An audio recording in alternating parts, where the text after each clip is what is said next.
Okay, we are live. I know we've been live the whole countdown, but now I'm live because I'm ready. So,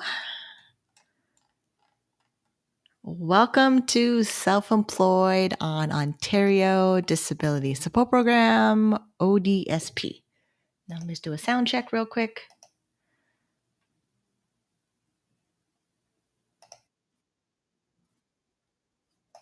Okay, perfect. We're live. I see live on YouTube. We're good to go. I run the show by myself, so sometimes I don't know what's going on over there. Okay, so I don't need this screen, I don't think.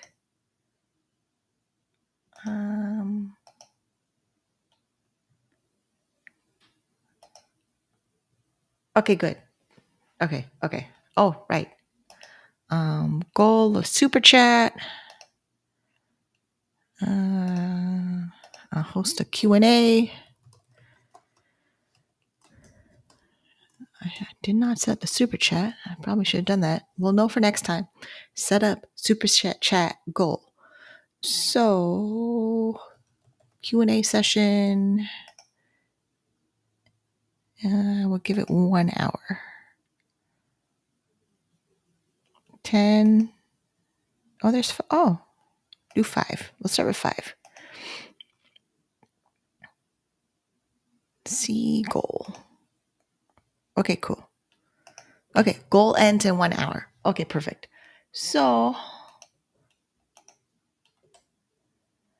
right. So, self-employed and on Ontario Disability Support Program. I am Minnie St. Clair, and if you're looking to take control of your finances, build wealth, navigate the world of self-employment on Ontario Disability, actually not even Ontario Disability Support Program, it's actually all of the Canada Disability benefits that you may be eligible for. So now I'm eligible for Ontario Disability Support Program.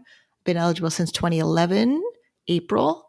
I got my first payment of the Canada Disability benefit of $200. I'm eligible for the disability tax credit, which allowed me to open the registered disability savings plan.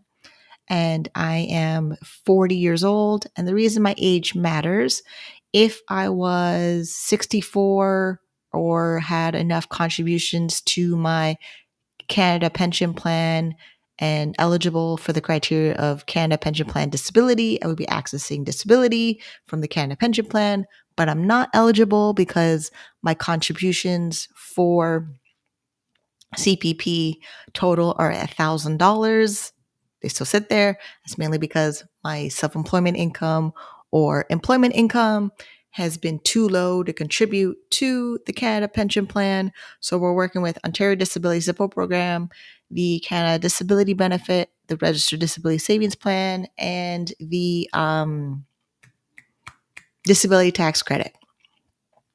And they all matter based on your personal situation because each one of them has annoying policy directives that all have a specific strategy and approach of how you work with it based on the life goals you want to accomplish. Now, my phone's on silent, but hold on. Okay, good. All right.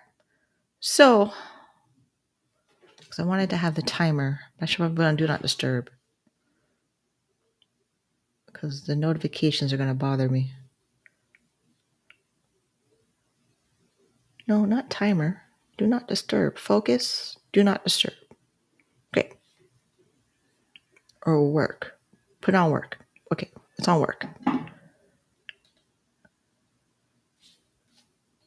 Okay. So build wealth while on disability benefits. It's possible, but it requires you having additional income sources. Additional income sources to save and invest. And then I save in ETFs, mutual funds. I'm a couch potato investor. I tend to just put my money in the market, check on it every few months, talk to my financial advisor, planner, certified planner. He's a certified planner. Even that matters too. Credentials of who's helping you manage your money also matter because of, do they have a heart of a teacher? Do they understand the challenges of living with a disability? Do they understand that you're capable of making financial decisions for yourself or on the behalf of a family member, like power of attorney, things like that? So, and for me, I don't want to live in poverty the entire time I'm living on the planet. So I need to make sure my investments are doing the thing of it being invested in the stock market and grow with good stock market returns and compound interest. And then self-employment. I firmly believe my best path of becoming wealthy while living with a disability is to be self-employed. I also learned that self-employment is very, very, very, very, very, very, very ableist, like extremely ableist. There's not a whole lot of supports available in Canada or around the world for entrepreneurs with disabilities. You tend to just be an entrepreneur that happens to have a disability. So your identity switches when you're an entrepreneur in the sense that, let's say I want my business is live stream adult entertainment, content creator, affiliate marketer, direct sales. I tend to pick a business that has a low startup cost, no major overhead, doesn't need to have a brick and mortar location. I could work from home. It's not location dependent. Like I'm not stuck to have to work in Ontario or Canada to operate my business. I'm Canadian, so I set it up based on how I need. It's a sole proprietor, and then depending on income revenue in my business, I will determine if I am going to be a corporation. But all those things matter when my business is making enough money to justify going into that direction for tax planning as a person who runs a solo entrepreneur business. And I found all those things this week because I was on a webinar from YMCA. They had a small business webinar for the business center in Richmond Hill, but there's one for every province in Ontario. I should probably have that website showed up sometime soon. But I learned, like, I brought up my question about being a person with a disability, having challenges for 14 years. Disability. Let me see if I can find the question. Oh, let me redo the question. I think it's still here. Because I wrote the issue in ChatGPT, and then we posted it in chat. Where did my question go? Oh no. I wrote a lot of stuff with ChatGPT this week. Basically, like, organizations say they're open for all, like everybody, but they're really not. In a sense that they don't actually acknowledge challenges of people with disability that we actually have. They figure, oh, I help one or two people with disability, they check the boxes. That's not how that works.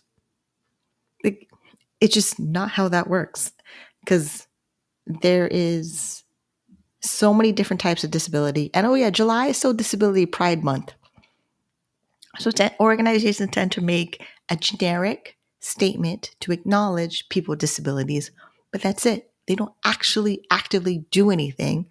And the organizations that actively do anything to help people with disabilities, at least they think they're helping people with disabilities, is keeping you so scared that you don't achieve your life ambitions because of your disability, because of the way the policies are written. Just because the policies are written to be challenging and difficult does not mean you have to live in those limitations.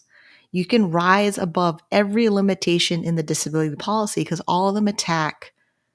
Is attack the right word? Yeah, attack. They attack your income, assets, health benefits, marital status, and severity and of your disability if it's longer than 12 months. Trying to make sure if that's still true. But yeah, I think, yeah, the amount of research I do till 6:00 in the morning, yeah, it's still true. What did I do with my question? I sent it. Oh, I hope I didn't delete my question. No.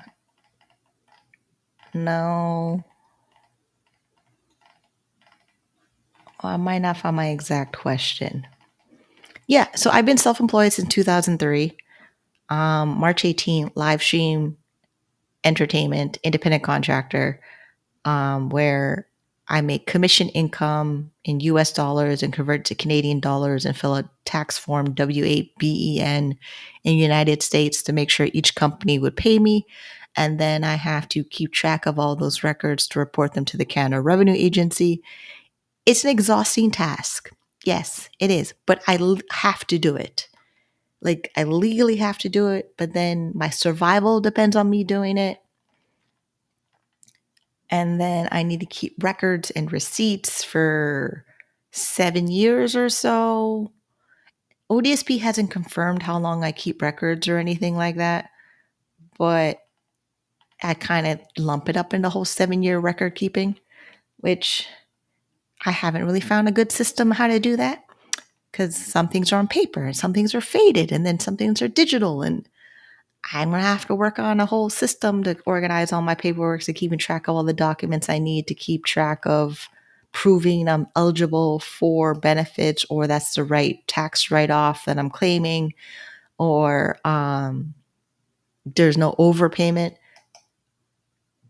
I'm still looking for my question, but I don't think I'll find it.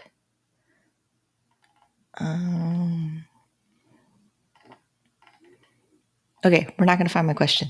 Either way, so I've been exploring my options for entrepreneurship support as a person with a disability, and I can honestly say I can find 3. One at the college, community college, because of the disability accommodations they have, but they still expect you to finish your business diploma program just like everybody else going through the program. Starting a business after college is optional. Then there's an organization called Rise Helps Canada. When you go to their website, it says they only help people with mental health and addiction challenges. It doesn't say if they help low vision, hard of hearing, episodic disabilities. You just kind of just have to identify as someone with mental health challenges.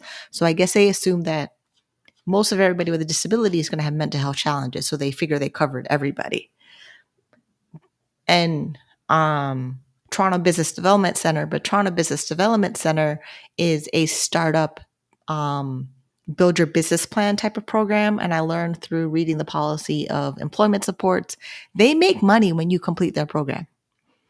They don't share that money they make when you complete their program with you, but they make money when they complete that program. And then so with me to keep ODSP less involved in my life, I enroll in different programs that I'm interested in, I'm passionate about, that I'll complete, that move me towards my goal of operating my business. And it's a challenge of finding programs, because each time I search for a program to make my employment startup letter request, I try to have proof to go with the request letter, because ODSP wants receipts and documentation. But doing that, I've learned exactly how limited our services and supports are available for entrepreneurs with disabilities in Canada. It came out of naturally searching, and then let's search across the country, and then search around the world, and then search private coaches, because entrepreneurship is the entire global marketplace. And as a person with disability, I've learned the more you become a full-blown successful entrepreneur with a profitable business, your disability just comes with something that you manage on your own. There's not a lot of community programs or supports that support you with that. And then it was on my Twitter the other day, I was there going on that if I go through supportive services for people with disabilities, they only focus on staying in poverty.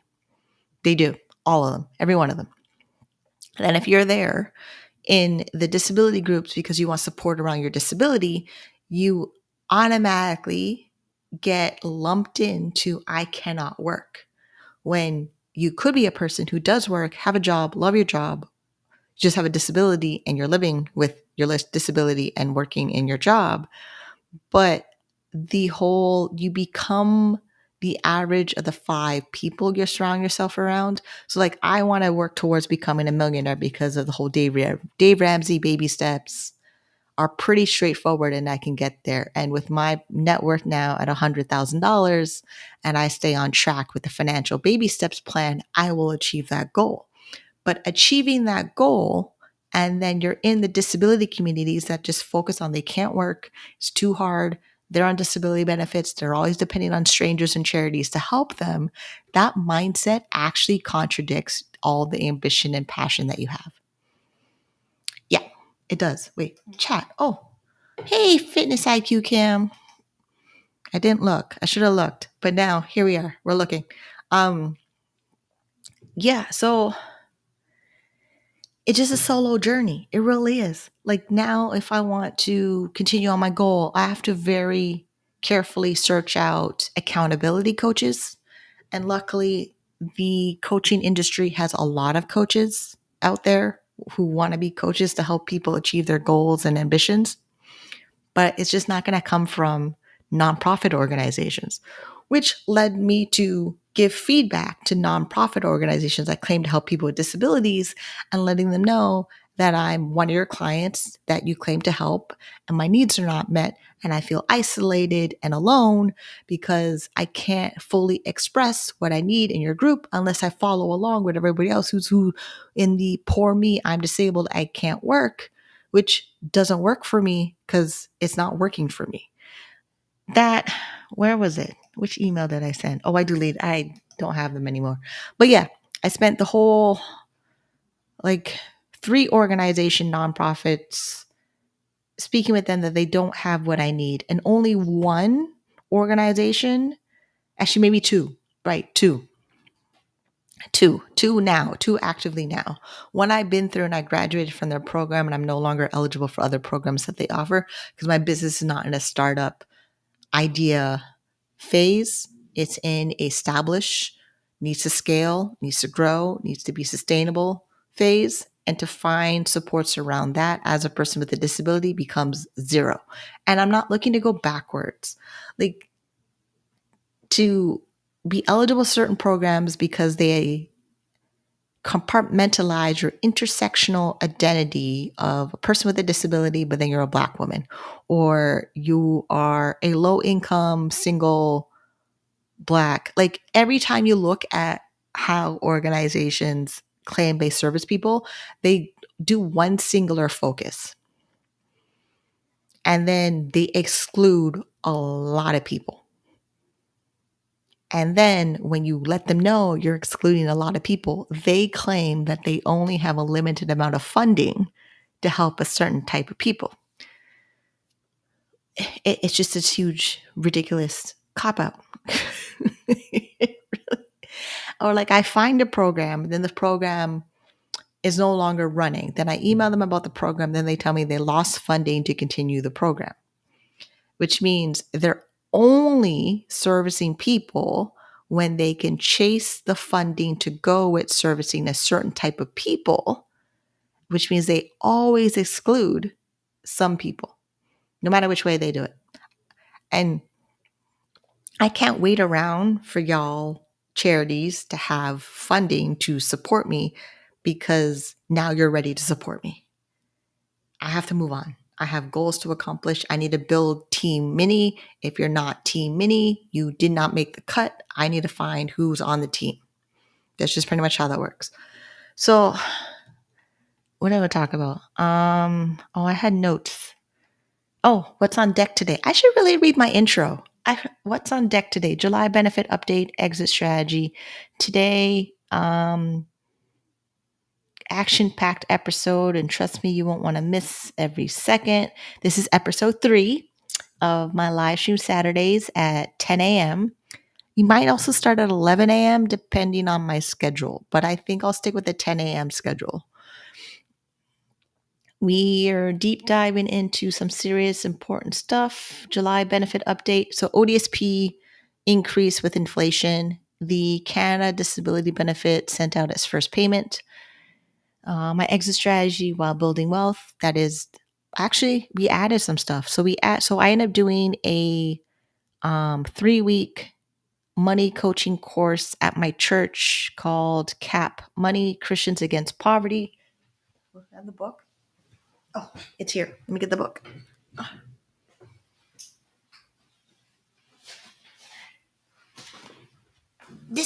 This green book right here. So yeah, this green book right here is their entire money course. It's 3 classes, then you're done. So next week is the last week of it. I'm going to ask them if they do follow-ups or is that it? And then we're on our own. Basically, you start with a budget. You always start with a budget. Then you look at building the budget, balancing the budget, then the cash flow money system. So they have 3 where there's a regular payment account. So your income comes into one account. Then you move money from your income account to your regular payment account. For me, I have a specific account for pre-authorized transactions, rent, insurance, um, pre-authorized contributions to my registered investment account in that account. I've already had that account, which was good. But then there's a cash account. Now they really believe that you should, spend more on cash. That'll take an extra step for me because I typically don't. I use my debit card and I keep track of what's in my debit card. Debit card is your cash. Prepaid cards are your cash. So prepaid loadable cards with a MasterCard logo on it or a Visa card logo on it, they're your cards. And they all have that Visa and MasterCard liability protection. I've tested out many times. It's there. But the thing with the cash account, I'm trying to figure out which bank account would do it because I have my PC Financial money account that collects optimum points, which is nice. And then now I have that credit card over there, which I don't really like anymore. I'm over it.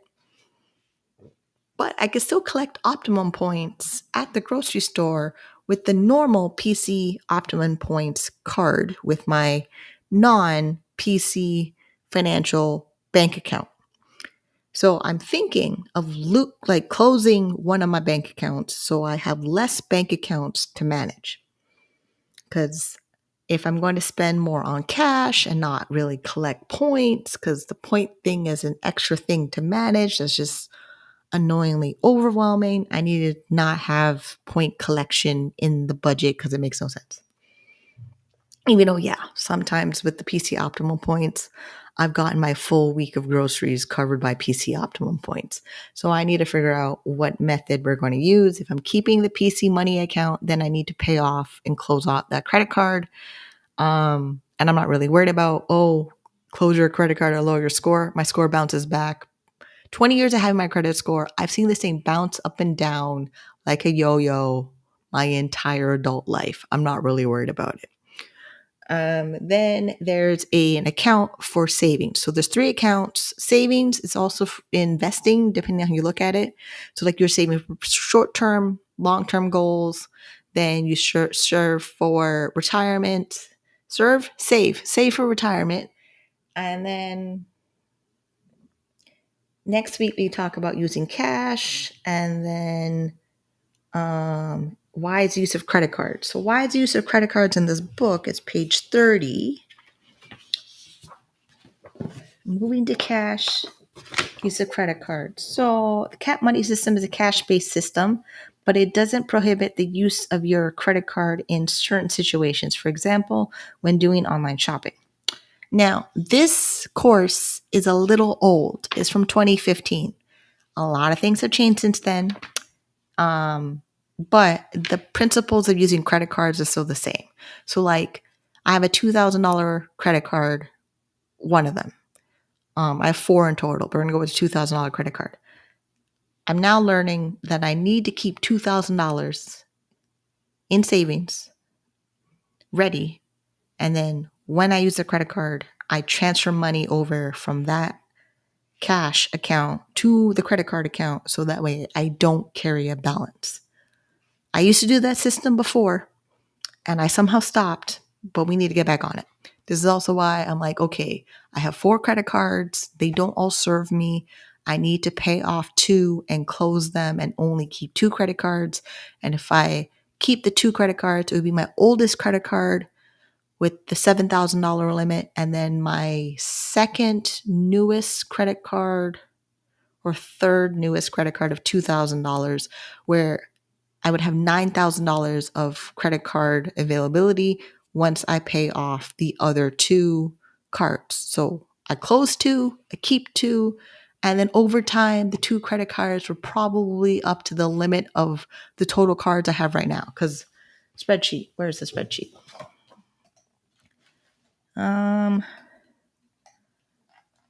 This part of my spreadsheet. Which one is it? Is it this one? Sharing? Yep. Hold on. I'm going to move you. Wait, what? Here? Okay. And then full screen. Wait, zoom in. Wait, hold on. What did it do?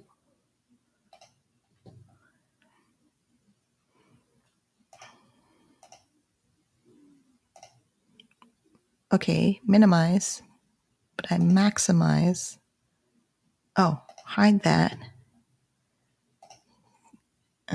We don't need that.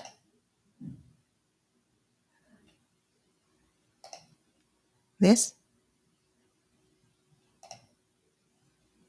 I don't know. Okay, we'll figure it out later. We will figure it out later. Right. So this lower part of my budget, where it has all my credit cards, and Canadian Tire Bank will pay off and close. Then we will close the PC Financial MasterCard. Is that balance current? Hold on. I think that balance is current.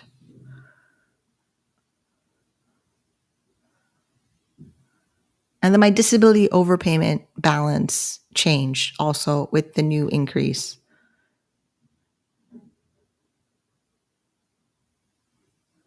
Okay, this balance changed a little. So $5,086.70. Okay, that changed a little. Okay. So yeah, I'm thinking of paying off and closing the credit card, and then I keep the PC Money account to be my cash account. Because the fact that the PC Money account, you collect optimum points when you're spending cash from the PC Money account would be a whole lot better for me. Because when I do my lifestyle category here, and then I spend groceries, restaurants, Presto card, laundry, everything in my lifestyle category will come from the PC Money account, which means everything I spend here, I'll collect points, which is very helpful when groceries are pretty expensive right now, high cost of living, not all that. Where is it? Hold on. Sometimes when I zoom in, I can't see what I'm doing. So that's why we decided we're going to close the Canadian Tire credit card, pay it off and close it. Debt snowball, pay it off and close it. My emergency fund right now is $397. And then I'm waiting on, I did some work, checks coming. They said they mailed out the check on Friday. I'm hoping by Wednesday, the latest, the check's there so I can deposit it into my account. Main reason why I asked for check, I really didn't want them to give them direct deposit, and the organization didn't want to give me a email money transfer. So I gave them an invoice with my mailing address, and then they can mail me my check. And then they said that their accounting department operates on the 10th and the 25th. I think they're following the profit first system because of the dates that they picked and told me that they picked. And that. Other thing that happened was I put the Canada Disability Benefit, $200 a month. That I got the letter in the mail after I applied. I got this from it in the mail after I applied. And it says, we processed your Canada Disability Benefit application on June 27, 2025. We're pleased to inform you that you're eligible for the benefit. You will receive 7 payments by direct deposit, each for $200. We will send you one payment every month starting July 17, 2025 and ending on January 15, 2026. But December 2025, my disability tax credit is no longer eligible. So the payment for January will be used to pay my doctor to fill out my disability tax credit form. And then hopefully that is a smooth process. Please note the following important information about your eligibility. Your disability tax credit, the DTC, is not approved for any period after December 2025. Even the letter said it. Okay. Because of this, you will receive your last Canada disability payment in January 2026. To find more information on the DTC, including how to apply, go to canada.ca disability tax credit or call Canada Revenue Agency. I'm glad I knew this before, but now it's in writing on my paper. I'm okay. So I'm not like, I'm smart. This is good. I feel so relieved that I don't have to worry about not knowing what to do because I made a plan of what to do. Yeah, pay period July 2025 to January 2026, $200 a month, total of $1,400 a month. $1,200 of that will go into my disability savings plan. It's because of this number right here in the budget. Oh yeah, chat is open if people in there with questions. I'm trying to update everybody what I do for a person with a disability eligible for disability benefits. So here, this is how I planned it out. So I have an RDSP tracker in my budget. My statement of entitlement came in February. It said deposit $1,950 to my registered disability savings plan, and the government will match my disability savings grants to $4,400. I put $200 in. I probably should have put more money in earlier, but I didn't. And I have no reason anymore why I didn't do it before. Now I need to deposit $1,750 before December 31st so that the government will match me $4,400.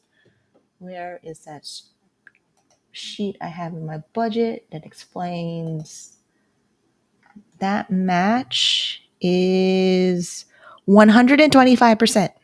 Oh, 125.64% of a match.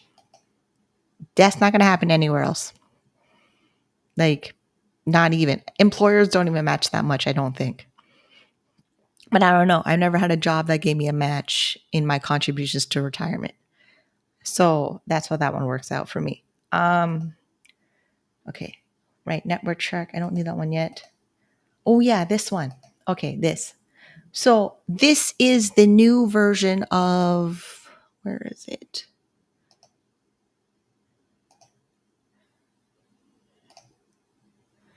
Ooh. Okay. So now we have my self-employment income deduction calculator for ODSP. Now, so ODSP increased for July. Let me zoom in a little bit. Increased for July. My pay stub now looks like this for ODSP. Wait, no, here. Basic needs is $809. The shelter calculation is $599. My rent was $699 in 2004. I don't know who's finding shelter for $599 on ODSP. Or it could be that this amount covers RGI, rent to geared income, but many people on disability benefits, they're not living in rent to geared income. Like the majority of people on disability are not living in rent to geared income. And then the amount of people on ODSP who are not living with their parents, so they're not getting board and lodging. But board and lodging is a different amount of money that they would get based on the calculation. So if you are independently living on your own on ODSP, you're getting $1,408, which is $809 for needs and $5.99 for shelter. I almost had $809 is shelter, but $809 is not shelter. $809 is basic needs. And then I get $156 for mandatory special necessities. This is a transportation for all the medical appointments that I have in a month, and also going to rehab and different support groups and the chiropractor, the acupuncture, massage therapist. Special diet for me is $215. In the past, it was $129, but because of the hypertension, hyperlipidemia, I was able to get $86 more to get it to 215. So this is why my amount total before the overpayment deduction is $1,779. Everything that you get from ODSP is based on your circumstances and your health condition and what forms your doctor fills out to send to ODSP. Then the overpayment, the little $81.15 over here, it went up by $2. It did. Hold on. 81.15 minus 71.15, $2. But my overpayment deduction calculation has always been going up for every increase from Ontario Disability Support Program. So August 2024, it was $74.85. July 2024, it was $71.85. That went up $3. Wait, yeah, 3. And then now $81.15. But based on the $81.15 increase, it means my overpayment of $1,953.56 will be paid off in 2 years. And you've been watching my channel of plans of going back to college. Hold on. So with going back to college, there's a whole income exemption on assets and income while I'm in full-time school on ODSP that I would really, really like to have because it'll make my life a little bit easier. Just a little bit easier. Like in the sense of if I'm in full-time school and I no longer have credit card debt, or I'm managing my credit cards wisely, the 2 credit cards, right? I'm trying to go down to 2 credit cards, $2,000 limit credit card, $7,000 limit credit card. $7,000 limit credit card is my oldest credit card. I think it's 20 years old for that credit card company relationship. Not necessarily that credit card specifically, but 20 years I've been building a relationship with that financial institution that offered me that credit card.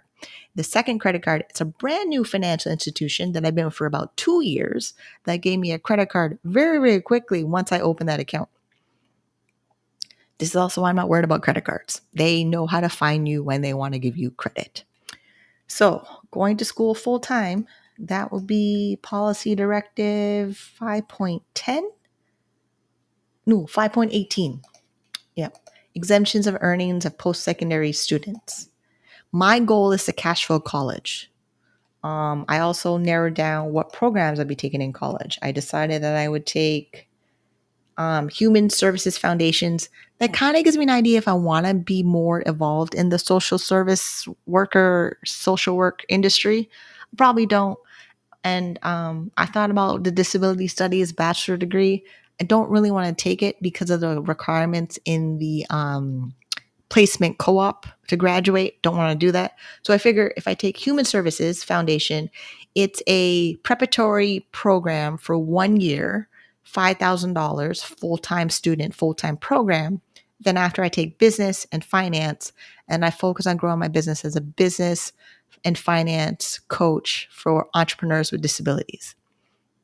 And then what's funny, when I tell non-disabled people that's what I do, they wonder if I can help them with their finances or their business planning because they have trouble with it and they don't have a disability. So I'll naturally get everybody by niching down on my client base who I want to help.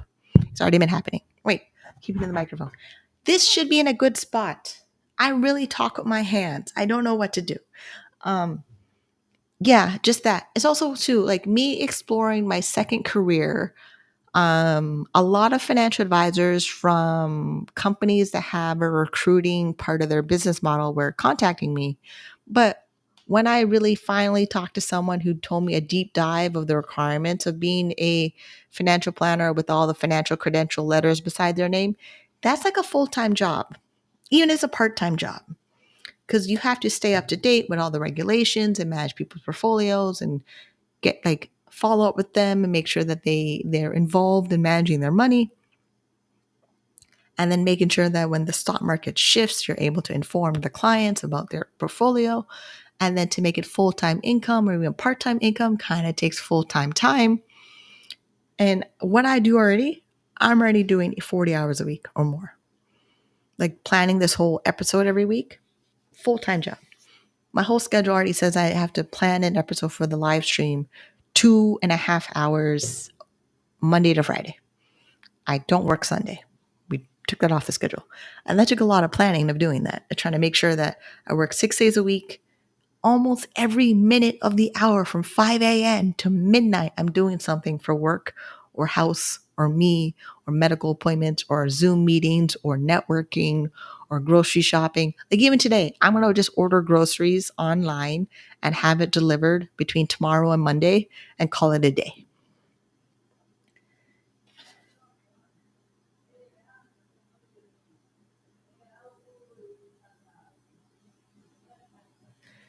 Yeah. Just call. And then church is an interesting thing. People want to talk to me at church. So I may have to develop a new friend circle in that whole realistically planned out schedule that I have for myself, that I'm not exactly sure how I'm supposed to plan out that schedule for myself. And then webcam sites, that's my bread and butter. That is my golden goose. I need that income source to come in as much as possible. And with I'm on track to be a millionaire because my investment account is over 100 and something thousand. I want to see that thing grow as big as humanly possible while I still can before I turn 65. Yeah. And then follow up my doctor. I have to follow up. I should do blood work, physio, probably a check about if I do B12 shots again once a month, or iron infusions. I mean, I feel okay, but that doesn't mean anything. In the sense, daily, I'm taking my medications that are covered by the Ontario government, that I need to make sure are still covered by the Ontario government. So any shift I make in my financial plan affects my health benefits, which affects my overall health, that I can do the things I want to do. And if anything is shifted in the dominoes, it all falls apart. It does. Okay, we went over the benefits. I added a new thing in my calculator spreadsheet. Take this off for a moment. Yeah, buy me a coffee. If you go to the buy me a coffee store, you can get a copy of the spreadsheet. Um, and well, I'm not sure which version of it is there, but I've updated it a few times. But it should be good to go, because people that have gave me feedback on the spreadsheet of using it to navigate Ontario Disability Support Program, they really like it, and it's been helping them. Once they know how it works, I'll make a video how it works. They like it. It helps them plan. That's the whole point. Plan your life around disability, not ODSP planning your life for you. They're not going to do that. They're not going to. No, they're just no. We're not going to have them do that. Okay, where this spreadsheet? Yes. Oh, okay. This took a while to get to this version of the layout. Okay, so this part of the spreadsheet, here, it's how I would calculate the Canada Disability Benefit. Basically, if my income is over $33,000, like you're allowed to earn $10,000 net while on the Canada Disability Benefit. You know what? We should probably read their website. Let me go find that first. because that's a whole new set of rules I have to learn, read, and study and implement in my life. So let me get that website first. I'm not really going on the script. Oh, okay. We're breaking down the ins and outs of Ontario Disability Support Program self-employment, including how to handle income reporting for June 2025. I didn't even tell you what happened. My file was on hold. My bad. So we should totally get back to that. Yeah, let's do that first. Then I can move on to the Canada Disability Benefit rules.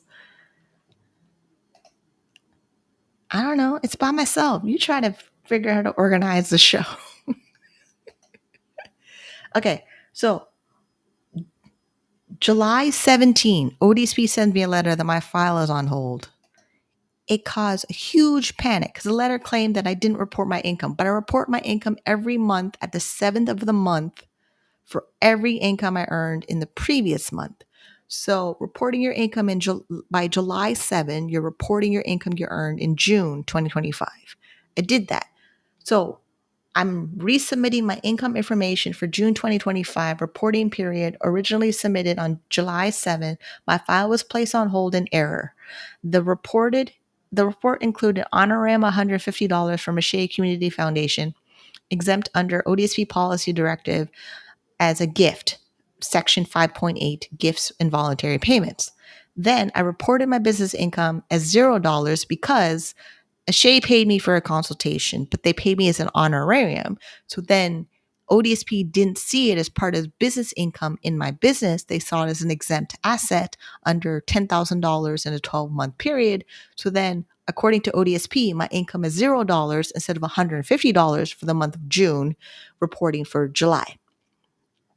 Then I had to put in the letter to my caseworker, please confirm recipient and receipt and review this. I'm requesting reinstatement of my file and continuation of supports.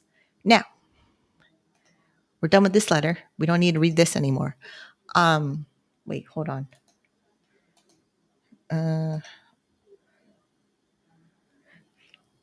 So, luckily, when I sent this letter to my caseworker at 8 o'clock in the morning, when I got the notification they put my file on hold, she responded back in the messaging system that I posted on Twitter.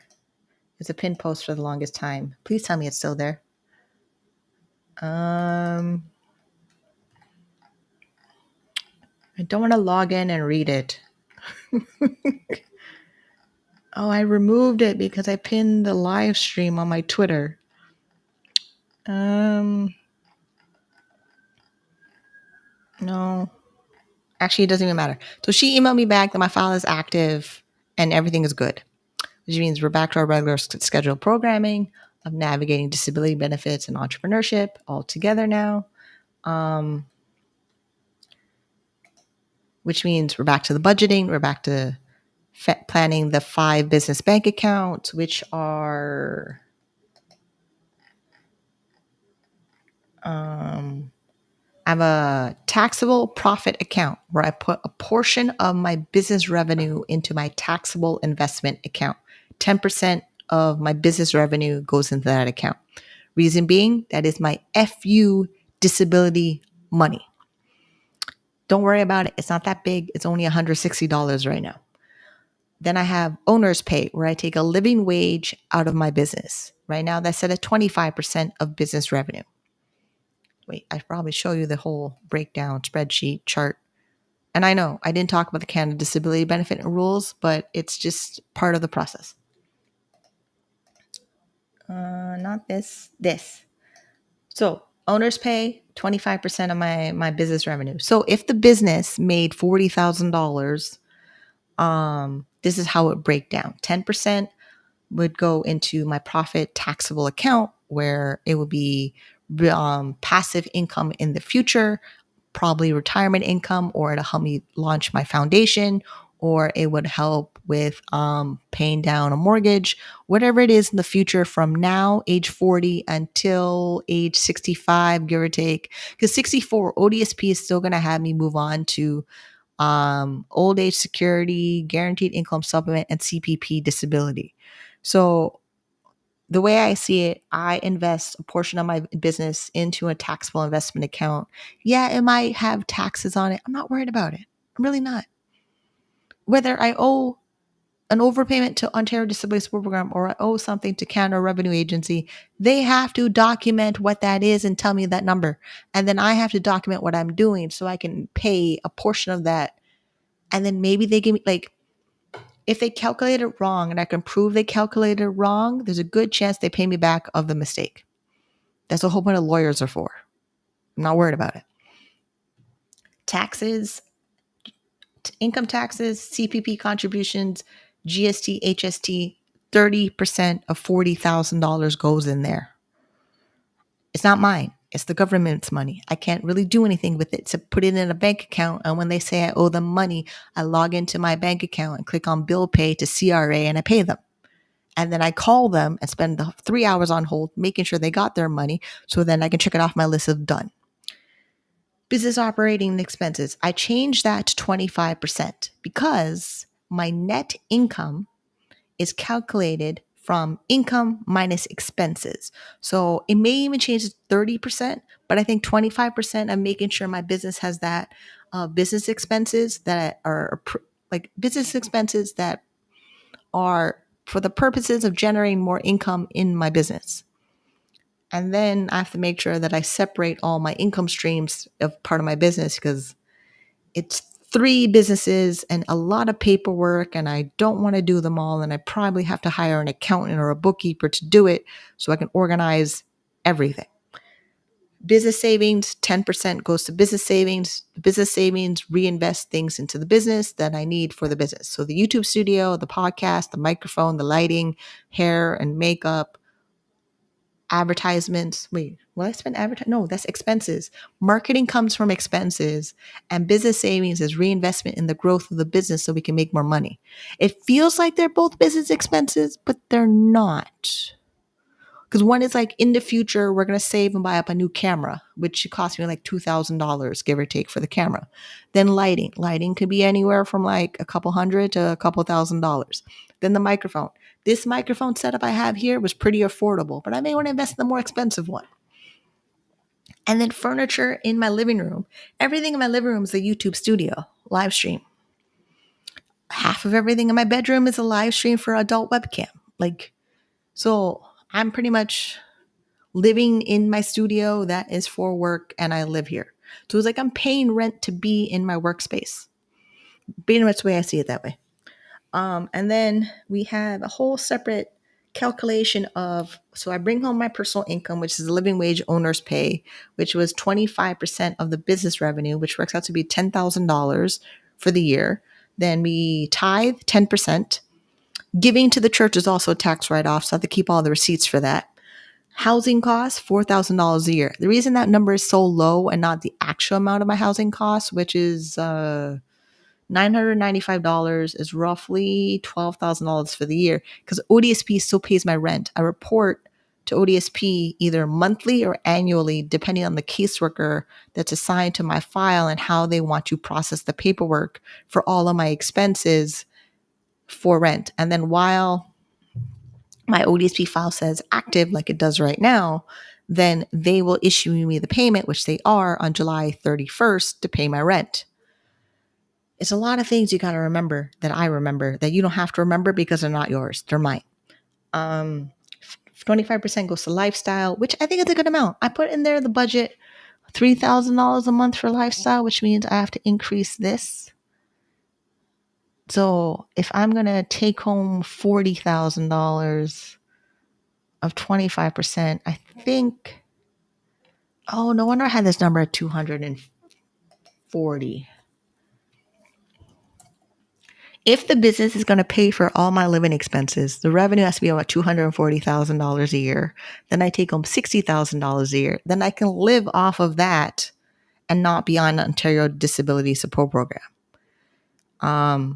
Yeah, if you had a job and you had an employer, you would try to get paid $60,000 a year. I don't. I'm the employer. I'm the job. I have to make sure the business is making all that kind of money so I can live off that kind of money.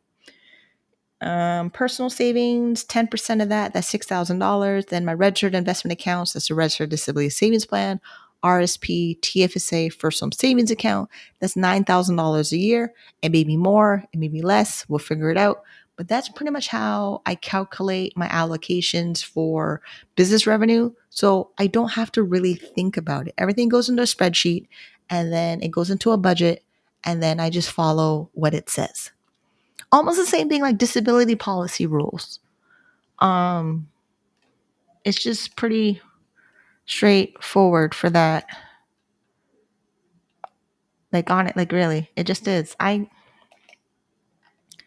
We know if I go back to school, all my income and assets are exempt. And then while I'm in school for 5 years of 3 different programs, ideally be debt free and I increase my investments and savings. So then when I graduate and I'm done going to school, then we see where my income and assets land, and then I may be off of ODSP in 5 years' time. But I'm not trying to go back to school when I'm paying off my disability overpayment, which would be 2 years from now. So we're in 2025, the rest of 2025, all of 2026, maybe half of 2026. I could also pay my overpayment faster on my own. That's an option. Like pretty much. If you're only on ODSP and you don't have any other money any other way, and you're only getting your ODSP tax credits, honorariums from charity, that's a low, low, low income living poverty line existence. It's not very productive. It's not very exciting. It's not very like I want to get up in the morning and do it tomorrow morning type of thing. This stuff, yeah, it's super exciting to see my investments grow without it's like I don't make my investments grow. I just add money to my investments. They grow all by themselves. And then I just see what's there and maybe I reinvest it or maybe I cash it out and live on it. That's it. Also, there's no children, there's no pets, there's no spouse. Everything is me, myself, and I. So if we hit $1 million as a single person, no children, not married, I'm living the life. And my living expenses are super low. And I buy my condo in cash. Okay. Sure. Why not? Eventually it's going to come to that. My assets are going to reach a certain level where do I buy a house or not? And I probably am. I don't want to be renting where the decision of my housing is based on my landlord and not me. That's also the whole thing of financial independence and doing all these steps that are based off of the Dave Ramsey baby steps is so that I choose my freedom. I design my future. I invest in my potential. Okay, so pivot, adapt, build wealth. July ODSP benefit increase is official. Yes, that. Newsroom of Ontario. Where is it? Ontario Newsroom, Canada Disability Benefit. Well, we can go back to that now. We could. Here. This. Ontario government said it in May 2027. May 2025, they said it. Province is exempting Canada disability benefit as income to protect recipients from benefit reduction. Ontario government intends to exempt the Canada disability benefit as income so that social assistance recipients would receive the benefit without seeing a reduction in their provincial assistance payments or entitlements. The changes would help recipients of Ontario Disability Support Program, Ontario Works, and the Assistance for Children with Severe Disabilities, ACSD program receive their maximum entitlements. This is why my registered disability savings plan gets my Canada disability benefit money, because the way I plan my budget, I don't need the $200. I'm eligible for the $200, but I'm budgeting it in where I want it to go because I can. And I made that decision because I'm working in my business to make more income so that I can make that choice. Right. Canada disability benefit, since we just talked about it. Applications are open. Do you qualify? So let's go with qualifications. You must be between 18 and 64. You must have been approved for the disability tax credit. You and your spouse or common law partner, if applicable, must file your 2024 federal income taxes. You must be a Canadian resident for income tax filing purposes. You must be one of the following: a Canadian citizen, a permanent resident, individual registered or entitled to be registered under the Indian Act, a protected person, a temporary resident who has lived in Canada throughout the previous 18 months. I'm a Canadian citizen, so I don't have to worry about all those other options. How much would be received? This is where it talks about like a certain particular line on your income taxes. It says line 23600 plus line 23600. Wait, what? Line 23600 of your tax return plus line 2600 of your spouse's. So I was like, why was there twice?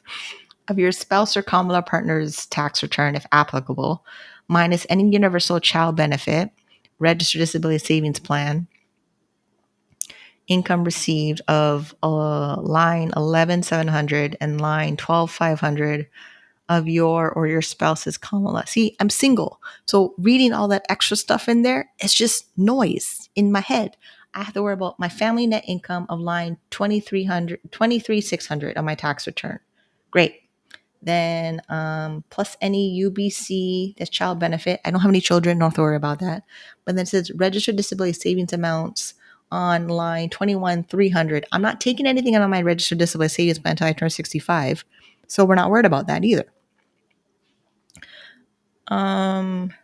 Benefit payments amount for July 2025 to June 2026. Payment period will be calculated using your adjusted family net income for 2024 tax year. To be eligible for the benefit, both you and your spouse common law, if applicable, must file your 2024 federal income taxes. Maximum benefit you could receive, the maximum amount you could receive from July 2025 to June 2026 is $2,400, $200 a month.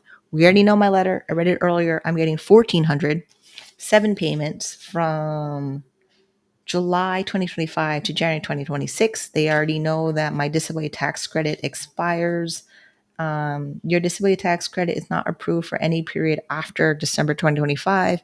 Because of this, you will receive your last disability Canada disability payment in January 2026. To find more information on the DTC, how to apply, I have to go to Canada Disability Benefit, disability tax credit, and then or call CRA to figure out applying for the form. We already knew that. We knew that from time. I knew I would have to do this when I got approved for the disability tax credit in 2020, which is probably a previous video on my channel. just saying. I knew about this is coming. How income affects your benefit. Can I get the screen reader to read this instead of me reading it? That would be nice. Copy. Put this in the screen reader. Actually, can the screen reader read it? All right, hold on. All this extra stuff, they're good to know. You have to know them. But only focus on what your household is. Like, I'm single, no spouse, no children, working income, me, myself, and I. Line 23600. That's it. And then, oh yeah, my registered disability savings plan, if I was taking out withdrawals, which is line 21. Oh, wait, no, it's, no, wait. Oh, let me look this up. Other deductions, 23,200. Okay, then if I look up deductions of RDSP, contributions to registered disability savings are not taxed, unlike registered savings. Oh yeah, here, other deductions. Okay, here it is. Oh, good, we found it. See, I'm smart. I found it. So it says registered disability savings plan or registered education savings plans If you repaid an amount in 2024 you received from the RDSP as reported. RESP is this retro education plan. If I had children paying for their education, I don't have to worry about that part. I only worry about the disability savings plan part of this section of the Canada Revenue Agency, which is this. And then just for funsies, let's have it read it.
Okay, that is all we need to know about that. But I don't have to worry about it today. Withdrawals, right? Hold on. Yeah, other deductions. Claim the allowable amount not deducted anywhere else on your return. Specific deduction you're claiming in the space provided on the return.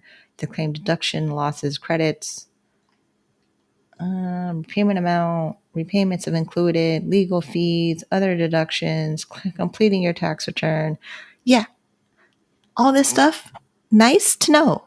I don't need to apply this information until I'm taking out deductions from the registered disability savings plan. It is RDSPs reported online 12500. Where's this? Yeah, I don't need to no. Okay, this. Oh, see, even this. It's in the guide. Oh, it's in here. Okay, it's somewhere in here.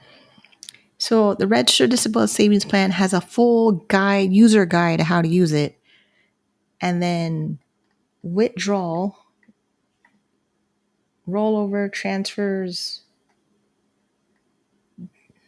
Is it here? If I type in withdraw.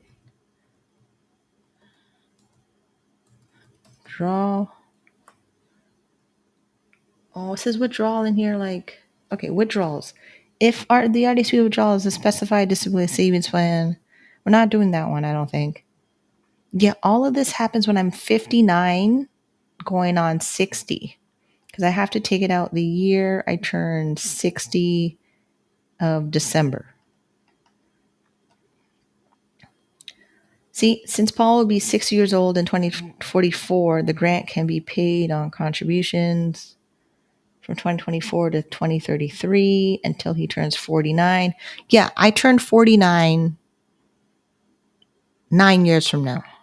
So all of this here, we will talk about it in the future, not right now. But at least you know where to find the information because all of this is from the Canada Revenue Agency website from Government of Canada. I'll put that in chat so that you know where it is, so that you can find it later on your own time. Okay, we've done that. We went over roughly how the Canada Disability Benefit works for me because if I keep talking about it, I just go into a lot of extra information that doesn't apply to me at all. And it just makes it overwhelming of knowing so much information about something that actually doesn't apply to you. So when you're looking at benefits of disability benefits, read it for your own situation. If you're single, no children, not married, and you're planning your life, then you plan based on what you want to have accomplished in your life. For me, it is to exit off disability benefits through entrepreneurship and having an investment portfolio that produces residual passive income that I can live off of with dividends, and pulling out of it's not the principal, but pulling out investments is not the principal. So the principal is they're growing, and then estate planning, whatever's left over goes into my charity foundation to leave behind a legacy and impact for other people that need it. And I'm particularly going for seniors and entrepreneurs with disabilities, if you're wondering how I'm planning my estate. Because seniors, once you reach 65, there's not a lot of supports for you, because they assume that you have your RSPs, your TFSAs, and your additional retirement planning, or a pension from your job, or the Canada pension plan, or and then if you're too poor for that, you end up going a guaranteed income supplement, an OAS, which is old age security, at 65, and it keeps you below $22,000 a year at 65. What if you live until 99? What is that supposed to do? That's not helping. It's not. Okay, we did the benefit increase of ODSP. We broke down Canada disability benefit. Now that means it's time to pivot and adapt. I'm going to share exactly how this impacts my self-employment income reporting. What is the game plan changer for journey, financial independence, and exiting ODSP for good. Now, a lot of people think I can just exit ODSP and I'll walk away from it. I never actually do. It follows me everywhere I go, because they're constantly reviewing my eligibility period and do I have to pay them back for my entire life. I looked multiple times, and then I paused looking, I stopped looking, I went back to go look. It still is. So like, yes, the goal is to exit off of disability benefits, the full benefits, income support, health benefits, keeping my asset below their limit, the $40,000 for a single person, no children, not married, and then have $100,000 in a life insurance product or annuity or segregated fund. Once my assets are over those limits, then I move on to a different part of the Ontario government to cover my health insurance. But actually, no, right. So I learned from the webinar with Income ISAC, Income Security Advocacy Center, and Legal Aid. They did a webinar on Ontario health benefits, which I shared it to someone today who was looking for benefits in Ontario. Ontario Health Benefits, ISAC. They have a wonderful PDF document that breaks down majority of the health benefits we have access to as people living in Ontario, which is this.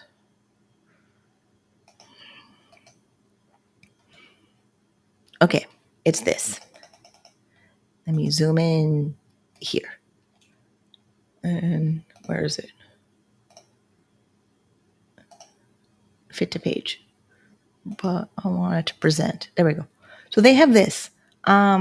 This covers everything I need to know about the government programs available. What's missing is a lot of the private insurance options, but I already searched for those. I have a whole spreadsheet that I've been working on with me and ChatGPT, trying to make a spreadsheet to compare all the plans available from the private insurance companies that offer guaranteed acceptance. Then going to full-time school as a full-time college student, I would get insurance provided into my college tuition as long as I'm registered as a student paying tuition. And that program, it's, you automatically opt in. Like it just comes with tuition, like it's built in. So that's part of the benefit program of student services for the college I want to go to. They already have it. That was the first program I realized I can get better dental care. So the thing with that one is the Canada Dental Care Plan, which I'm enrolled in as well, says, we previously reached out to you. And that's not it. Ow, my hand. Which letter is this? Okay, we're reaching out to you because your coverage on the Canada Dental Plan ends. No, I had one that says I'm approved. It's okay. There's a specific letter I got from Canada Revenue Agency about the Canada Dental Care Plan and me being eligible for it from August 1st until, where did we put that letter?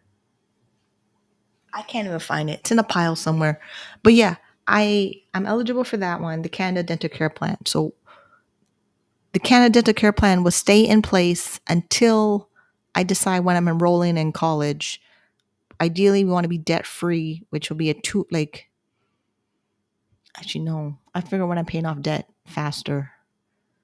Yeah, it all depends when I pay off debt, when I enroll in college, and then when I'm in full-time college with the health insurance plan, then it cancels the Canada Dental Care Plan, which means I either go into college before I renew the Canada Dental Care Plan, or I'm in college, I enroll in the college dental care plan, and then I unenroll out of the Canada Dental Care Plan. But hopefully I haven't used it, because if I used it, I have to pay it back, the Canada Dental Care Plan, if I use dental services before or during being in school. A lot of it is timing, a lot of it is planning, a lot of it is knowing all the rules because there's so many of them. And then I plan my life just like any normal adult would. But I'm not a normal adult. I'm a person with a disability accessing disability benefits in Canada, and they're all annoyingly complicated if you haven't figured it out by now. So, yeah, because ODSP extended health benefits, page 14. Oh, 18, 9, 10, 11, 14. Can I, well, see, if you do presentation, and I'm on page 14, hold on. I think I have to exit out of that. Oh no. That's weird. Okay, go back to page 14. Because there was something in there. That's the Trillium drug benefit. Health benefits for people receiving or leaving a social assistance. Like once until like ISAC made this document, let me put the PDF document in chat so you can see what I'm reading on your own time. It literally is the last piece of what I need to plan my leaving social assistance. Like we increase my income, we increase my assets, then I have healthcare costs, prescriptions, what will cover it. What is that noise? And then, great. And then we figure out how to live free without being dependent by the government of any program. Well, most of any program. I say most of any program because I could be eligible for Trillium drug benefit program. That's based on my income tax return. I've researched a few times. It's not based on assets. It is based on income. So I get that. Canada Dental Care Plan is based on income, the income tax return. So there's things that are based on your notice of assessment, tax return income, federal government, some provincial programs. Then Ontario Disability Support Program is based on your income and your assets. But, oh yeah, they check your tax return. Never mind. I thought, yeah. See, too many things to remember. This is why I'm trying to focus only on me. If I focus on everybody, I can't help you. I really, mentally, I don't have the mental capacity to help everybody. If you're one of my coaching clients and you're paying for my time and my knowledge and planning all these benefits for your situation, because I can probably help somebody else navigate all these things here. But that is where you book an appointment, we go through a consultation, I figure out what you need, and then we start with sending you an invoice so you can pay for all the services. Me doing this here, no, it's not like planning all this stuff takes a lot of effort. And remembering to talk about all of them because chat's pretty quiet. Nobody's asking me questions. So that means I would have to, oh, okay. Like chat would have to ask me questions and then we would go through a scenario based on the question, which doesn't happen every week. Like 2 weeks ago, we were busy in chat. This week, we're slow in chat. Maybe next week, we're busy in chat. So live stream Saturdays at 10 a.m. and we'll see how things go. And then we move on to the next stage of life. Health benefits are available to social assistance recipients and members of the benefit unit. Common terms defined. What's that? Oh, I had to click on it. Why did I click on it? Oh, man. I need to go back to page 14.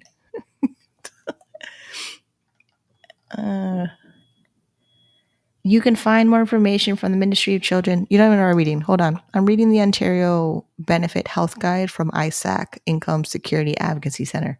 They had a whole webinar. I need to see if they did the webinar.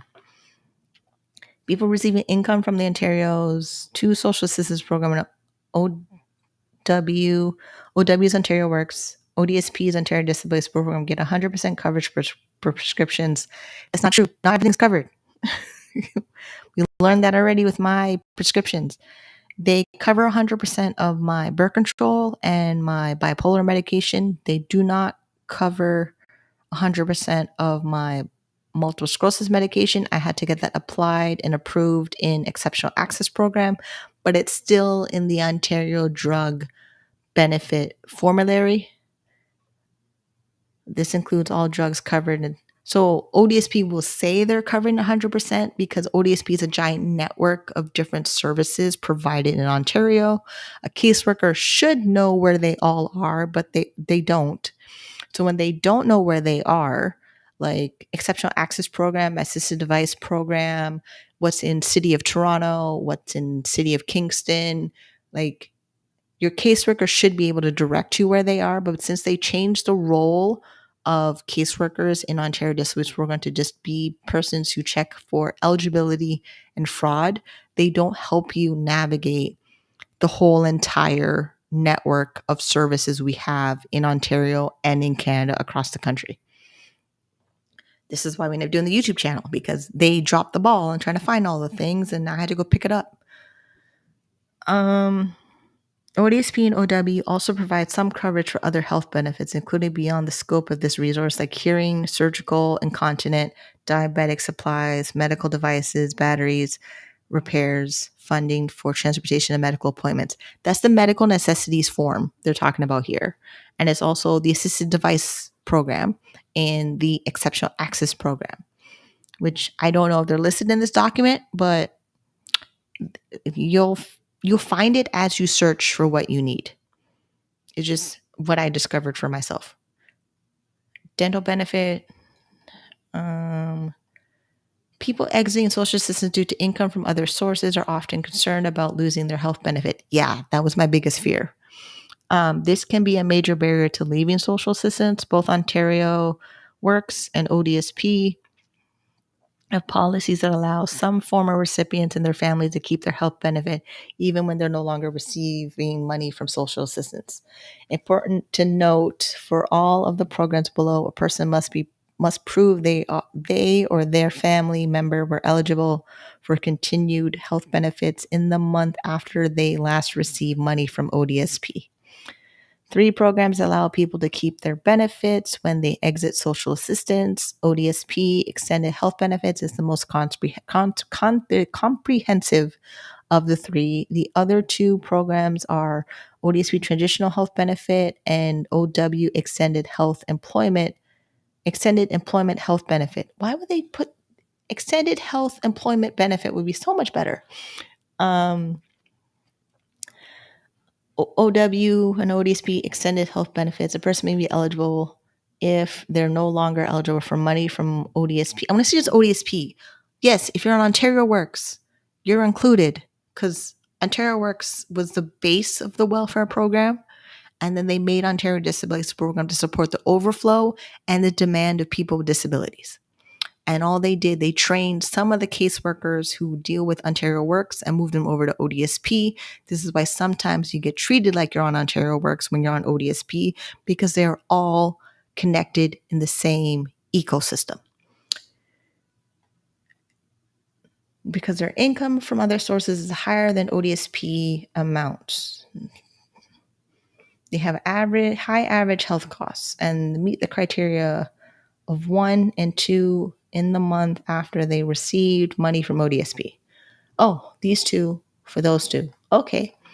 Prescription, dental, vision, hearing, medical, mobility devices, is feasible for former ODSP recipients and all members, not the children and youth 24 and under, seniors 65 and older, people receiving in care in certain types of homes are eligible for drug coverage through Ontario Drug Benefit Program and Ontario Drug Benefit for seniors, youth, and people receiving care. See, this is where everything is included in the entire Ontario government, where it's not just ODSP covering you, it's the entire government that's covering you. This is where all the tax dollars are going, if you're wondering. I never really read this page, like this document. I knew it was here. I uploaded it into AI. It summarized it for me. Now that I'm reading each page on the document, it's very, very enlightening. Traditional benefits. But I remembered in the question was your assets had to be below the $40,000 limit to be eligible for extended health benefits. But I don't know if the asset eligibility is the same with transitional health benefits. I mean, I won't know until I get there based on my assets being that high. But it's a good thing to pay attention to.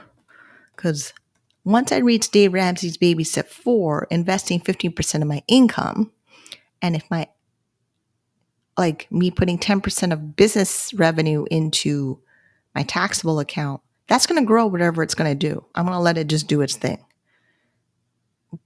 But I do wonder of how the moving off of benefits would work. Would I just jump over to Trillium and a private insurance? Or would I have the bridging gap of ODSP's transitional or extended health benefits until my assets exceed their limits in the month or for 2 months or more in it? Yeah, see, this is also why I can't be in the disability groups. They don't talk about this. They're scared of this. I know. I've been there. When I talk about it, they get very uncomfortable and try to change the subject. They do. And then I get into an argument with them. So we're not going to do that anymore. We're just going to make my own channel over here and make my own plan so I can exit off of benefits by myself. Okay. It doesn't criteria. Okay, where an employed recipient is not eligible for traditional health benefits, receiving comparable employer health benefits, then moves to employment where comparable employer health benefits are not provided, the recipient may be eligible for traditional health benefit if they meet all eligibility criteria. But what's the all eligibility criteria? That's what I'm trying to find out.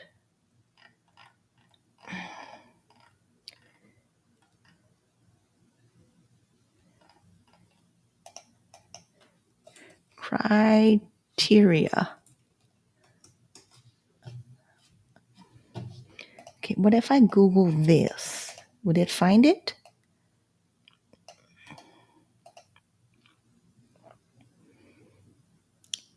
Ontario provides health benefits to individuals who are previously receiving income support from Ontario Disability Support Program, have become ineligible due to increased income, such as through employment, if an individual meets all eligibility criteria. We just read that. They receive it starting the month they're losing eligibility for income support. To be eligible, an individual must have been receiving income support. Application will need to apply. Coverage, duration. I know it's year to year. Is it in here? Why do they have to make it so annoying? Like, why? Leave an Ontario Disability Program for paid work. Do not have comparable health coverage from your employer. You get this benefit until you're able to get similar benefits from your employer. As soon as you do, you need to tell your local ODSP office. How to apply.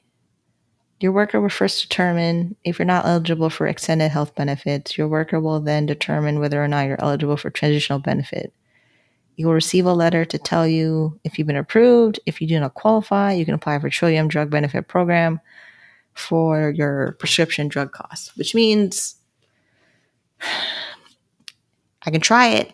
If I'm approved, great, they'll cover me. And if they don't, I apply for Trillium and then see if I'm qualified for that. And if I'm not, I have to balance out covering the difference from guaranteed acceptance plans to cover everything else that's not covered, which means my business has to make a lot of money to cover all the gaps that may not be covered while going through the system. Okay, we solved that problem. Wait, did I close? Oh, it's still here, I think. I'm going to share exactly how this impacts my self-employment income reporting game changer.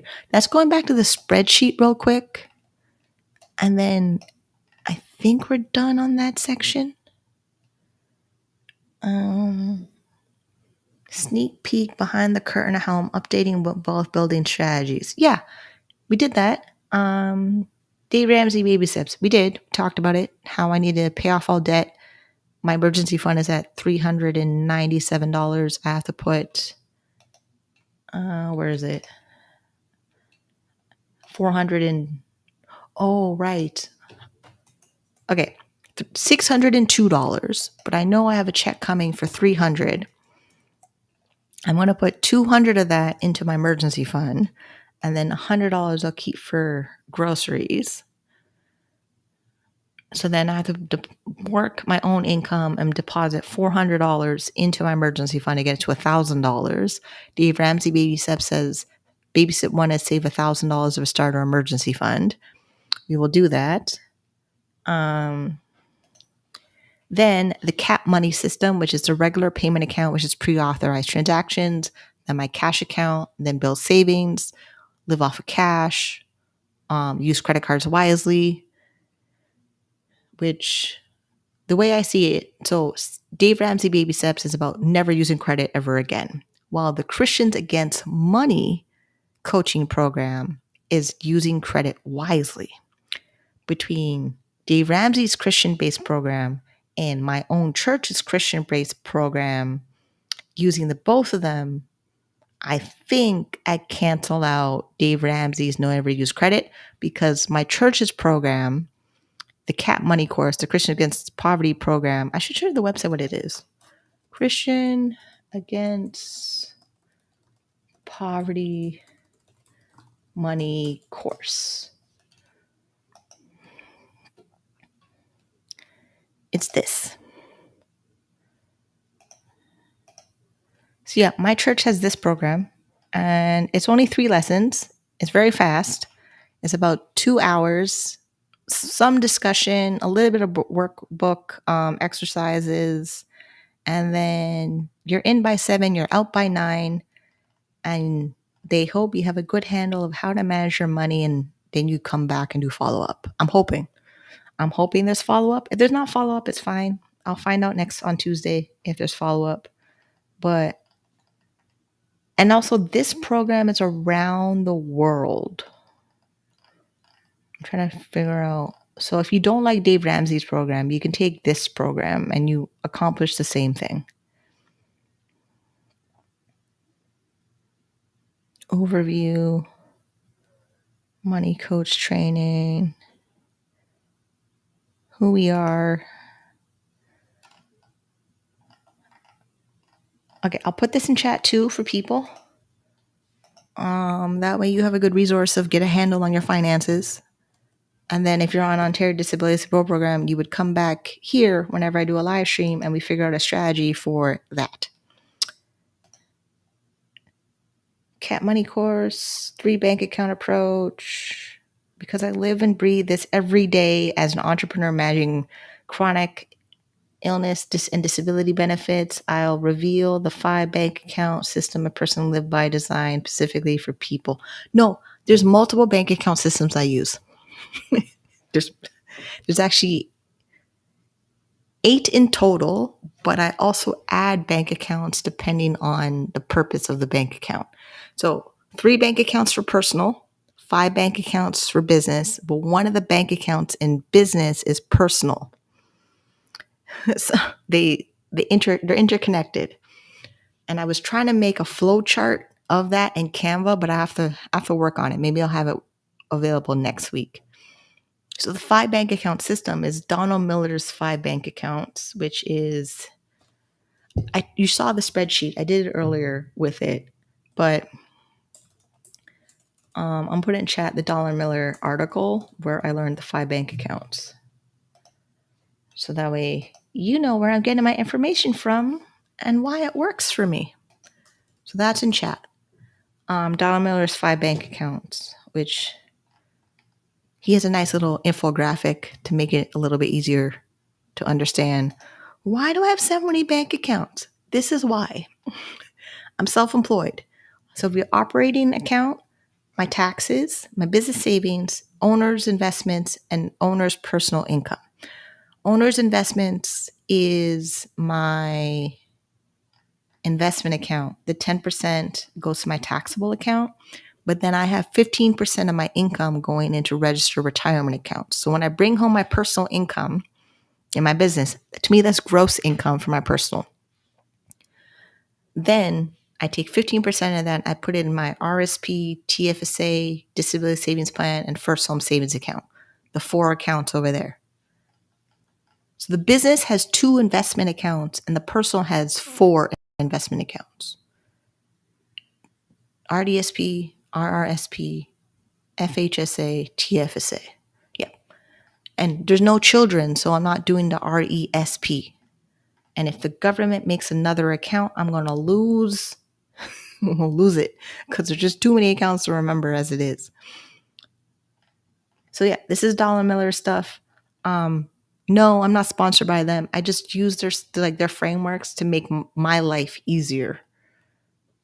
Like it just makes things easier for me when money comes in from my business. Where does it go? And then I put them in the category it's supposed to go. And then now with the Christian Against Poverty's money course 3 bank account system, their system purposely says I need to have cash in my monthly spending, like physical cash. I go get bills, 20s and 50s from the bank, and I spend from that. I don't know about me carrying 50s, but you get the point. Probably carry a bunch of 20s, really. It's just easier in my brain to have a bunch of 20s, and I do the envelope system with that. And then we did that. So practical insights, business owners currently on ODSP, or you're just curious at how to navigate these changes while growing your wealth. This session this video is packed with practical insights, real talk, no fluff, just actionable strategies you can implement right away. Yeah, the budget. No, I didn't go through all the spending I did in the budget. I will do that next Saturday because next Saturday is August. So I would have closed out the budget for July. Then we move into the budget for August. And then there may be a guest on my live stream next week. I need them to confirm if they want to be a guest on my live stream next week, Saturday. But if not, it's the same bat channel, same thing we're talking about. And also you'll notice this once you have it, like the policies just make it challenging of disability benefits, makes it challenging. But the actual system of managing money so that you build wealth with your own income is pretty simple. Once you pay off debt, you really do have more money in your budget. And then you increase saving and investments, and then you figure out where and what you're spending on based on your goals, interests, or passions with a budget. And then you do it all over again for your business. So I do it twice in a month. I do it for the business, I do it for personal, and then I report it to Ontario Disability Program and the Canada Revenue Agency every month and every year.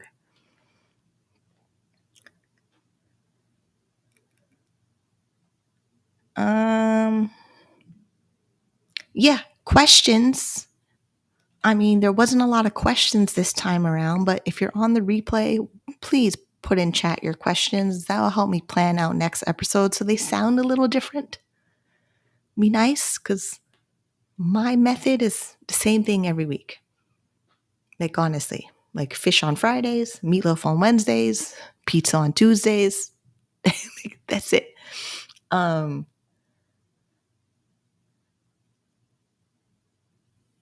yeah. So I'm hoping I'm done with the live stream now. Like, I've said everything I need to say. I've said things multiple times. I showed you some spreadsheets and documents of how I plan everything for myself. Um, I have mostly financial peace because you saw my letter I wrote to my caseworker explaining, hey, you said my income was an exempt as income because it was an honorarium, and which means you no longer see the business income having income. And then I had to get it the most stressful thing in July was my caseworker saying my file was on hold and I have to prove why it wasn't. And luckily, it took 2 hours. Done. That was Tuesday last week or this week. Yeah. And here we are, back to normal. So I will see you on the next one. Smooches. Bye.